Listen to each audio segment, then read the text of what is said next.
Hujambo na karibu tena mtazamaji wa The World News katika kipindi hiki cha ulimwengu wa siasa. Mimi ni Adam Hussein. Israel na Marekani zimepanga katika mwaka 2026 mwaka wa kuishambulia Iran. Lakini makala yetu ya leo ni je, Israel inaweza kupambana peke yake dhidi ya Iran bila kuitegemea Marekani?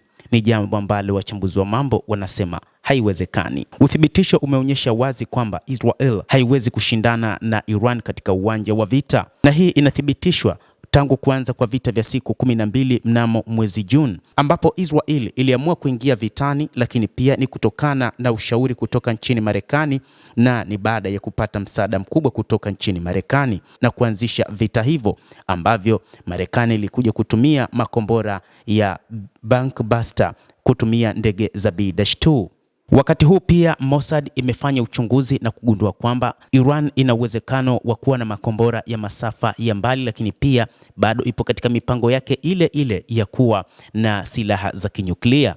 Hii ilimfanya Waziri Mkuu Benjamin Netanyahu kufanya safari hadi nchini Marekani na kukutana na Rais wa Marekani Donald Trump na kufanya mazungumzo juu ya namna ya kuikabili Iran. Mipango ni kwamba katika mwaka 2026 kuna uwezekano mkubwa wa mataifa hayo mawili kuishambulia Iran. Lakini wachambuzi wa mambo sasa wanakuja kutazama ni jinsi gani Israel haina uwezo wa kupigana peke yake bila kuitegemea Marekani ama mataifa ya Magharibi. Iwapo Israel itaanzisha mashambulizi ya awali dhidi ya Iran, itaanzisha vita vya kikanda ambavyo Tel Aviv haitoweza kupigana peke yake bila usaidizi wa Marekani. Jenerali mstaafu wa Israel aliyefahamika kwa jina la Ishak Brik alisema kupitia idhaa ya 12 ya Kiebrania ambayo imeripoti, amesema kwamba wasiwasi utazidi kuongezeka ikiwa Marekani ingekataa kushiriki katika vita vile vya siku 12 na hata vita hivi ambavyo vinapangwa katika mwaka 2026. Hata hivyo, Marekani imeipatia Israel silaha zenye thamani ya mabilioni ya dola, na tangu Tel Aviv ilipoanzisha vita vyake huko katika ukanda wa Gaza, sasa imezidi kupata silaha nyingi zaidi kutoka nchini Marekani na misaada zaidi ya kifedha kutoka Marekani. Yote hayo ni katika namna ambayo wanawaza wataweza kulikabili jeshi la Iran. Jeshi la Iran hadi sasa limekuwa na silaha za hatari za masafa marefu na ni jeshi ambalo kimsingi limejiandaa kwa vita, hususan kwa ajili ya Marekani pamoja na Israel.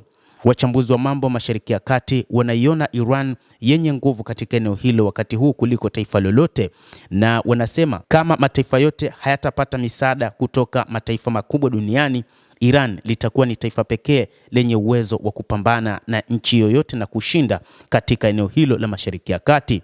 Hii ikithibitisha kwamba Iran inaweza ikaishinda Israel wakati wowote ikiwa hakutakuwa na msaada wa Marekani. Lakini tutazame katika mwaka 2026, je, kutakuwa na uwezekano wa kutokea vita kati ya Iran pamoja na Israel? Wachambuzi wa mambo katika eneo la Mashariki ya Kati wanaona kwamba uwezekano wa kutokea kwa vita ni 50-50. Ni kwa sababu wakati huu Marekani ambayo ndiye mshirika wa karibu wa Israel huwa inaangalia ni nani atakayeshiriki upande wa pili. Wakati huu inaonekana Urusi imesafirisha takribani ndege 4 zilizobeba silaha kuelekezwa huko nchini Iran, jambo ambalo linatoa wasiwasi kwa Marekani kushiriki moja kwa moja katika vita hivyo, na kwamba kuna uwezekano mkubwa kukafanyika mazungumzo ya kumaliza jambo hilo.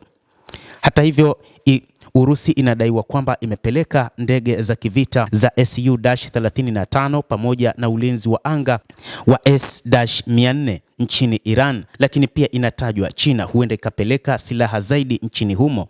Hii inaweza ikasababisha Marekani kusitisha mpango huo. Nyuma ya pazia inadaiwa pia kwamba waziri wa mambo ya kigeni wa Iran Abbas Araghchi amezungumzia suala la mazungumzo kati ya Marekani pamoja na Iran, licha ya kwamba kumekuwa na mavuguvugu ya maandamano nchini humo ambayo yanachochewa na Israel kupitia Mossad, lakini bado kuna mipango ya Marekani kufanya mazungumzo na Iran. Hii pia inaashiria kwamba kutokana na kuingilia kati kwa China pamoja na Urusi, uwezekano wa kuanzishwa kwa mapigano kati ya mataifa hayo ni mdogo sana, kwa sababu vita hivi vitakuwa vikubwa zaidi. Urusi wakati huu imesema ipo tayari kuipatia Iran silaha za aina yoyote kama ilivyosema Korea ya Kaskazini pamoja na Uchina kwamba zipo tayari kwa ajili ya kusaidia chochote ambacho kinaweza kikatokea wakati Israel ikiamua kufanya mashambulizi dhidi ya Iran. Kwa hivyo wakati huu ni kwamba ikiwa 2026 Israel itaanzisha vita, basi vita hivi vitakuwa ni vita vikubwa zaidi, na wengi wakisema hivi vitakuwa ni vita vya ulimwengu, kwa maana ni vita vya dunia. Basi mtazamaji, tuendelee kuona ni jinsi gani wachambuzi wa mambo wanaeleza juu ya kutokea kwa vita hivi katika mwaka huu 2026, lakini kimsingi hoja kuu ya wachambuzi wengi wanasema Israel haiwezi kupigana peke yake na kuishinda Iran bila ya ushiriki wa Marekani. Endelea kutufuatilia mtazamaji, lakini usisahau kulike, usisahau kucomment, kadhalika na kusubscribe channel yetu hii. Utakuwa ukipata habari hizi kwa mapana kupitia The World News.